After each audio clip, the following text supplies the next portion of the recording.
Agora a gente vai convidar para fazer a próxima apresentação o Omar Trujillo, que é vice-presidente da SES para a América Latina. Omar, cadê você? Peço uma salva de palmas para ele também.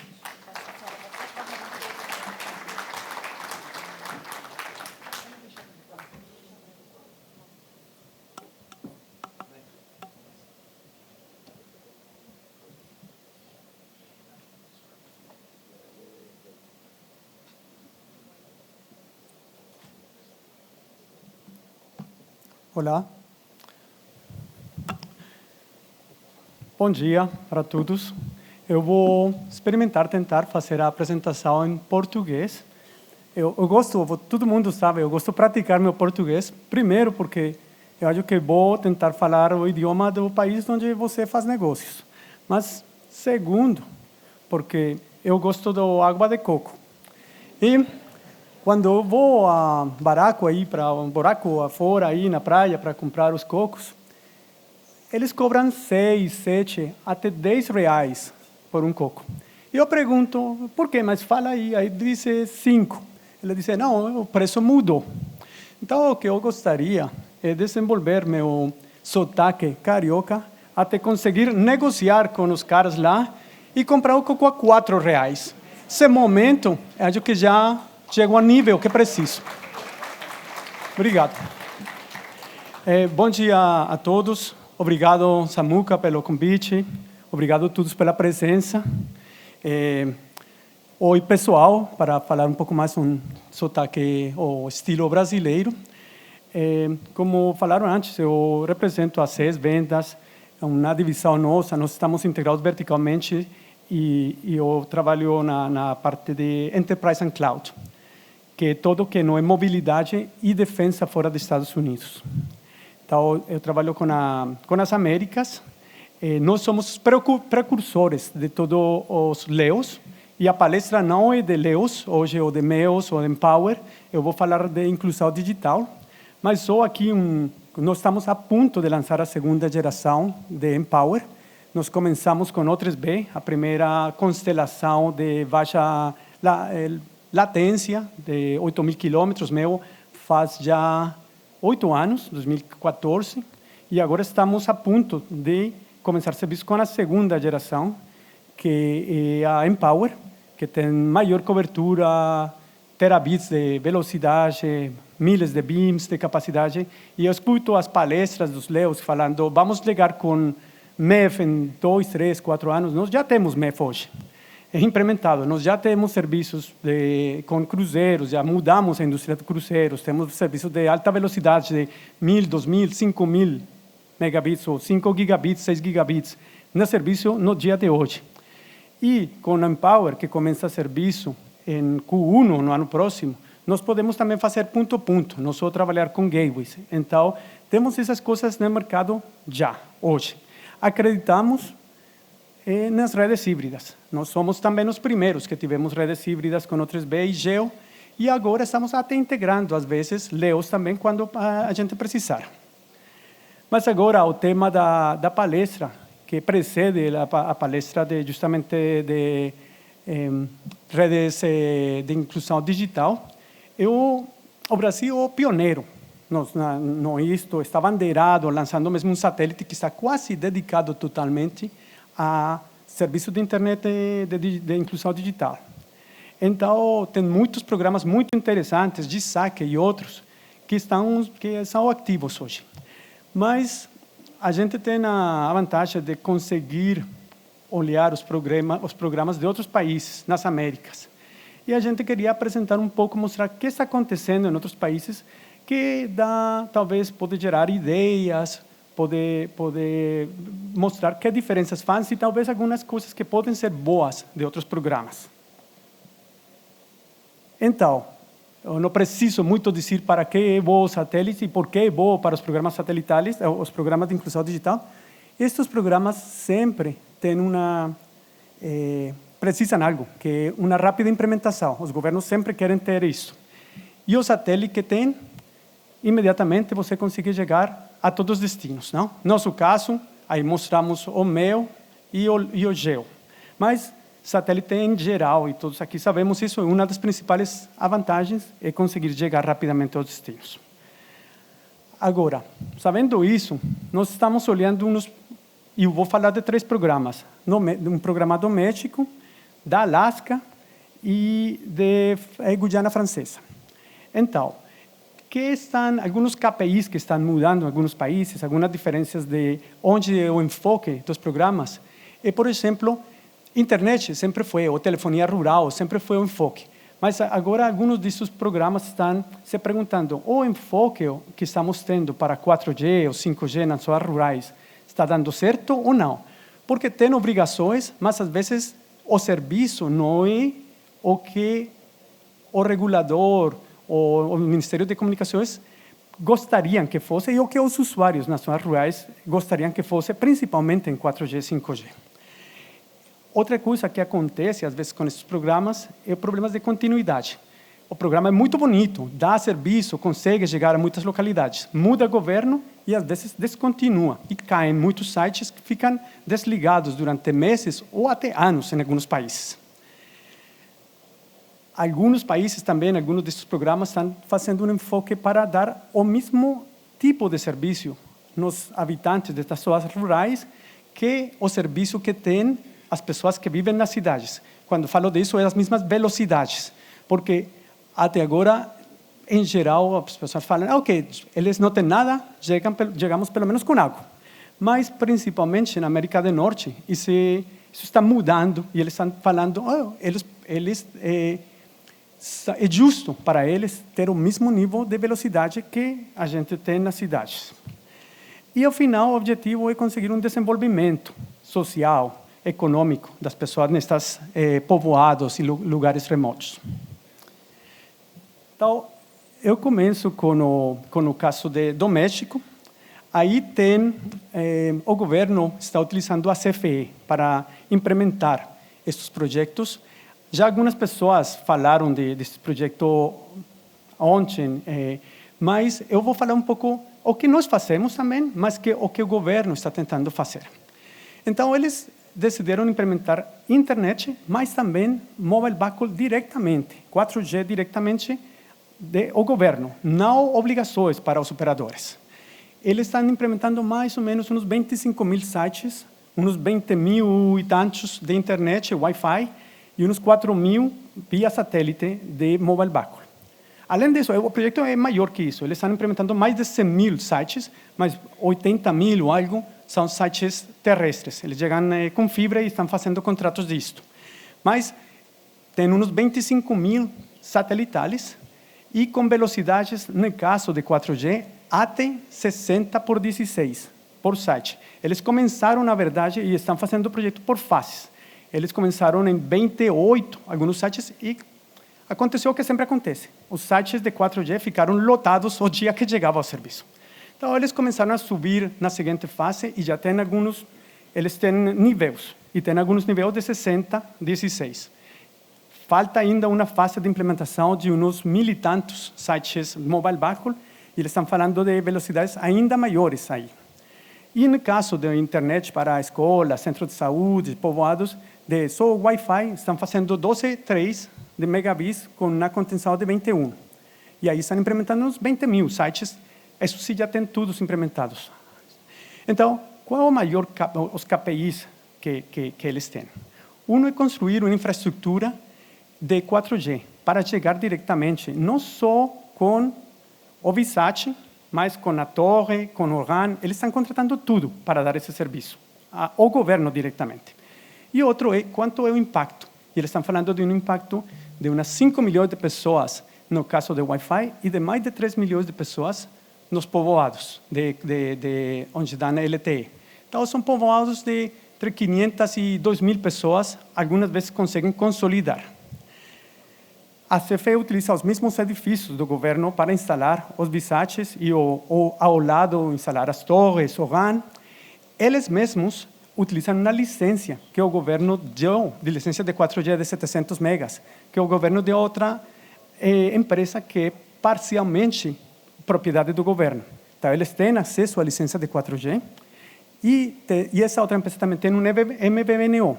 Então, todas estas cidades têm acesso diretamente ao MVNO desta empresa que é parcialmente governamental. Mas também as operadoras lá, a Telefônica, a Claro, a Telcel, que é a Claro lá, e a AT&T, podem acessar esses sites se fazem acordo com a CFE. Então, os usuários lá poderiam ter acesso a todas as operadoras, mas as operadoras não estão investindo nesses programas que, às vezes, não faz muito sentido para as operadoras porque não conseguem retorno econômico. Então, as operadoras sempre não gostam muito, gostam de dar os mínimos serviços. Então, o governo está tentando dar o maior ou melhor serviço possível nestas localidades. O que faz a SES lá está dando serviço a mais de 2.000 sites e mais, de internet e mais de 500 sites de mobile backhaul. E estamos homologando a Empower, que vem para a seguinte fase, porque achamos que vai aumentar a velocidade que eles precisam. Aí eu esqueci de mostrar aí, mas tem sempre ao levar os equipamentos nessas localidades remotas, não sei se dá para ver, mas aí é de Asno que estão levando o Visage para um dos locais. E sempre algo assim. No caso de Alaska, o governo também a USAC, que implementa estes projetos, são alguns centros de sites remotos. O problema é igual, a verdade, no Canadá e em Alaska. Nós acreditamos que é um problema da América Latina, mas eles têm grandes extensões com pequenos povoados distribuídos. No caso de Alaska, é o tamanho de Amazonas, uns 2 milhões de quilômetros quadrados de território. Povoados de 100, 200, 300, 500 pessoas.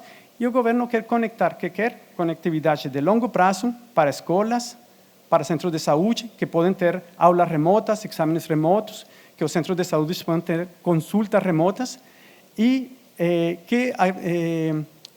que tenham acesso à banda larga residencial, similar a que tem as velocidades 5010, que é o nível mínimo de banda larga nos Estados Unidos ou no Canadá,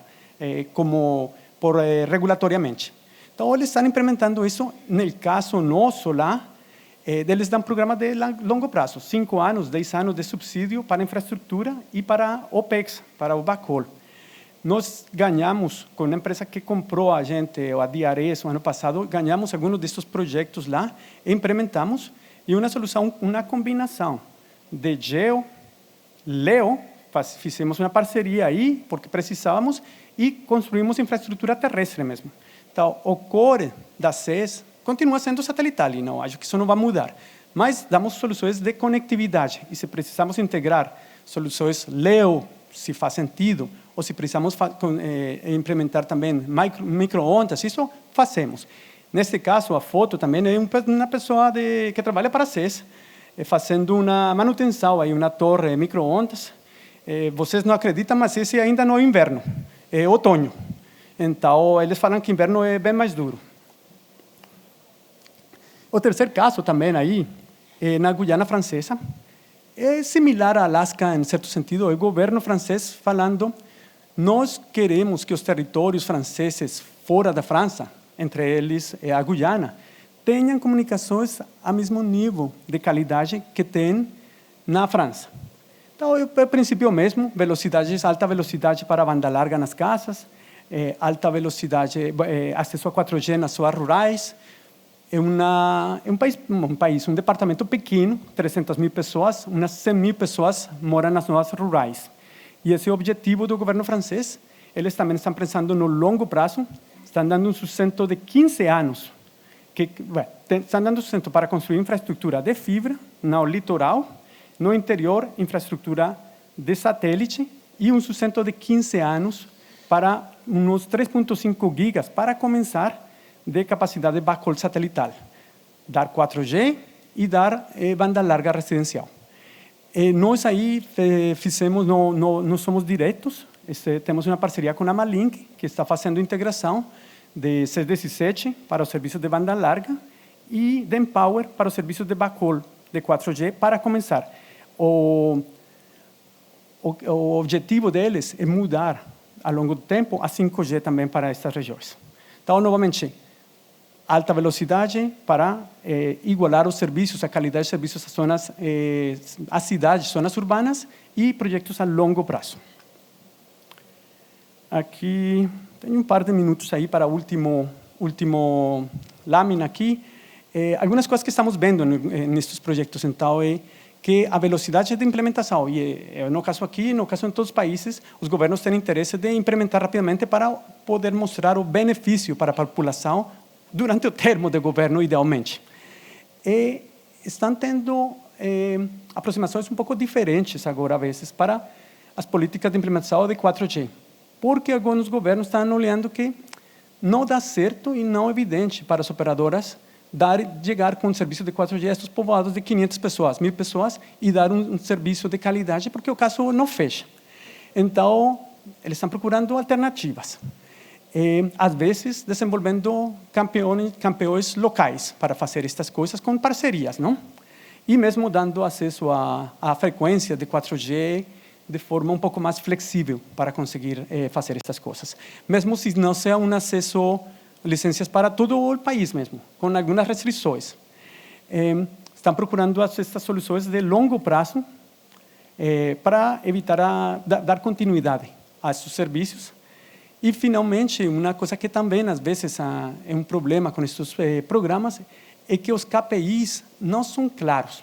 Então, os governos vão e fazem estes subsídios de milhões de dólares e o benefício, às vezes, não é tão claro. Se conseguiram dar a velocidade que permite ao pessoal, nestas zonas, trabalhar, estudar, fazer negócios, todas essas questões, ou não. Então, estão estabelecendo mais KPIs para medir que o serviço e os objetivos do programa sejam cumpridos. Com isso, acabo a palestra. Eu espero que seja um bom abre-bocas para o painel que vem agora. E obrigado a todo mundo. Não sei se tem alguma pergunta. Obrigado. Vamos para uma rápida rodada de perguntas e respostas com o Omar. Antes de montar o próximo painel, já colocando aqui o nosso microfone à disposição, mas eu faço uma primeira pergunta para iniciar. Posso fazer em português, Omar? Então, tá, já que você disse que quer treinar o português, vamos exercitar. Um ponto importante que você mostrou nos três casos da América Latina é a preocupação que os governos têm da América Latina e do Alasca, né?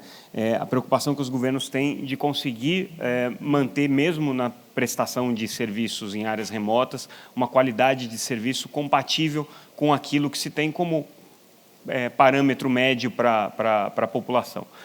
E a gente está vendo essa discussão aqui no Brasil de uma maneira bastante relevante, que é, inclusive, o tema que a gente vai tratar agora no próximo painel, com o conceito de conectividade significativa e como que você garante essa entrega de uma banda larga que possa ser utilizada e que tenha uma capacidade suficiente para entregar a maior parte dos serviços.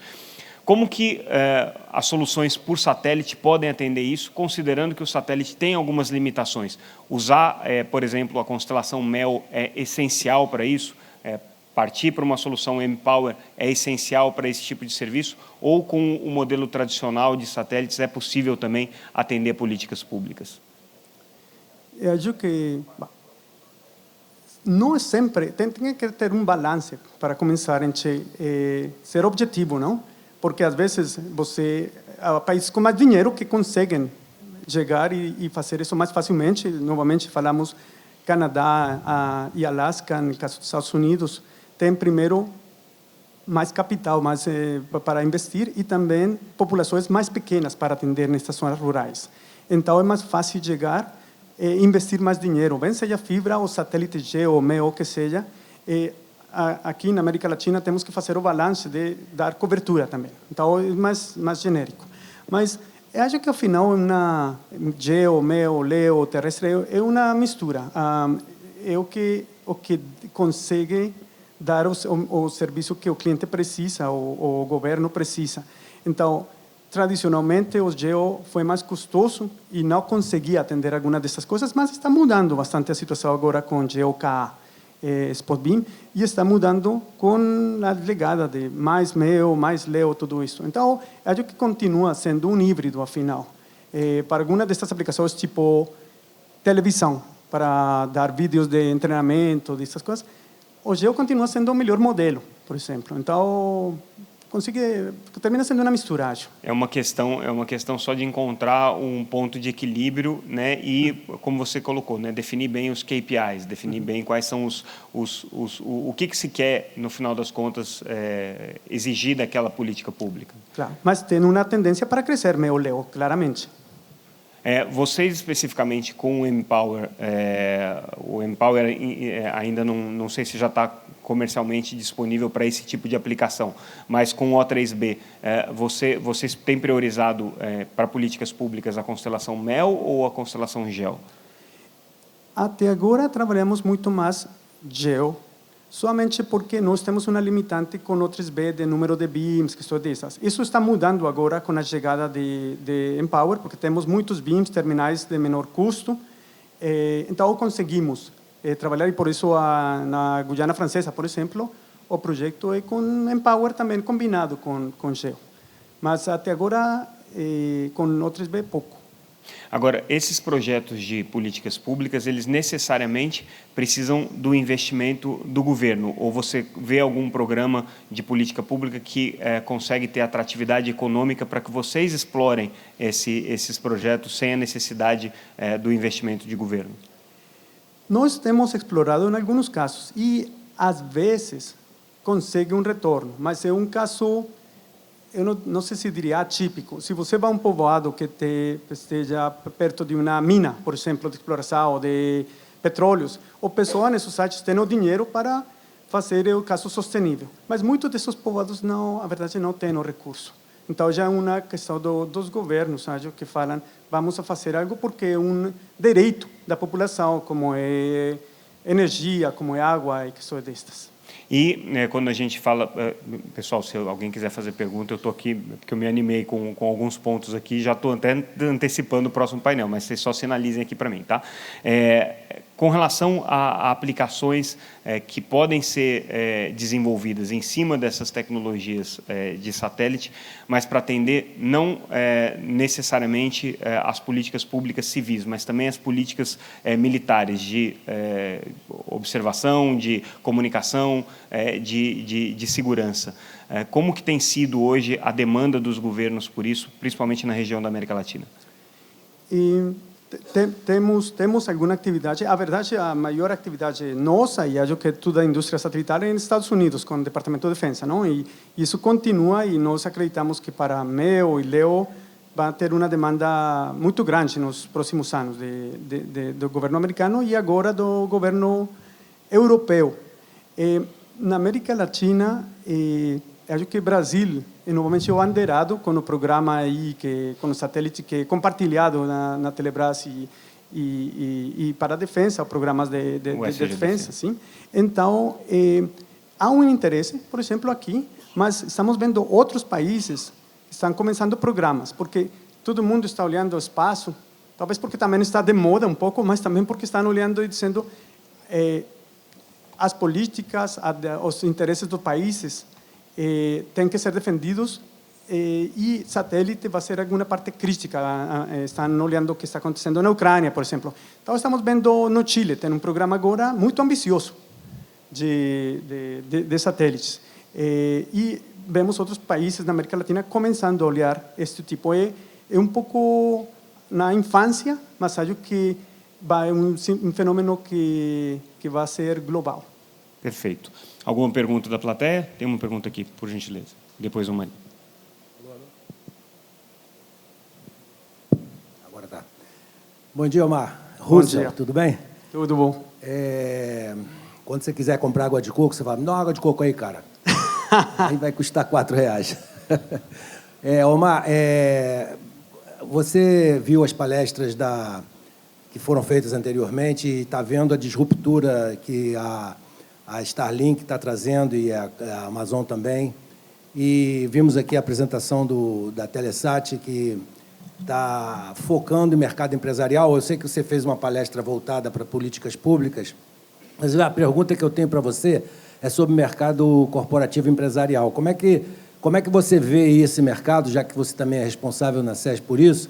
E qual é a estratégia da SES A SES vai fazer parcerias com os provedores regionais, com as teles regionais? Vai ser uma care-de-care? Ou vocês estão querendo adotar a política mais que a Amazon e a Starlink estão adotando? Queria que você falasse um pouco disso. Sim, obrigado. Eu acho que a política, o go-to-market da SES muda dependendo do vertical. Então, em mobilidade, por exemplo, para aerolíneas, nós vamos em direto sempre e continuamos em um caminho em direto.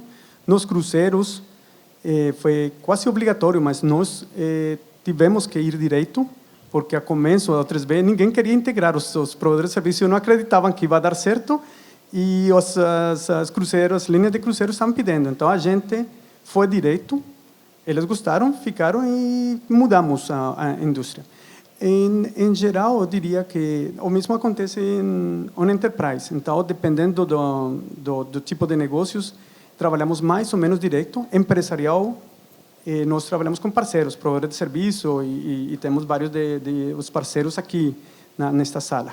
Mas para o relacionamento com os telcos, é principalmente direto. Então, e um dos enfoques principais nossos agora já com a O3B, mas com Empower, mobile backhaul. Nós acreditamos que trazemos diferenciadores bem importantes na qualidade de serviço, SIR, altas velocidades, que mesmo com as chegadas LEOs, pelo menos com os que estão chegando agora, somos mais fortes para esse tipo de serviço. Em empresarial depende. Então, o enfoque também é o alto nível de empresarial para a gente, com Empower pelo menos, mineria, offshore e questões dessas. Para tudo que seja, não sei, banco, serviços de hotéis, tudo isso é mais geo, e acho que é um mercado que fica mais e mais concorrido e mais competido com os LEOs, que não é o enfoque principal para nós estrategicamente. Tem mais uma pergunta ali? Uma curiosidade, Omar, essa opção multi-órbita, Giovanni da Brasilsat, essa opção multi-órbita, o camarada offshore, nessa aplicação, quantas antenas o navio vai ter que ter, caso ele use também o LEO contratado com acesso? Ele terá que ter o quê? 3 antenas, uma para receber GEL, outra para receber o MEL e outra para receber o LEO, ou ele vai estar tudo integrado numa antena só? Uma resposta, não quero dar a resposta que não quero dar resposta, mas depende. Então, nós temos já antenas desenvolvidas que podem se comunicar com GEO e LEO, GEO e MEO, no nosso caso, e que já podemos instalar no offshore.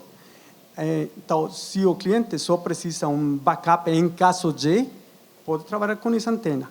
Mas, tipicamente, eles querem ter as duas opções, então, talvez vão ter duas, e um LEO também que precisam ter quase todo o tempo. Não necessariamente um backup que só sai em certo momento. Às vezes falam, ok, para aplicações críticas, nós temos O3B, MEO, e um backup de banda C. Para aplicações não críticas, temos KU ou LEO.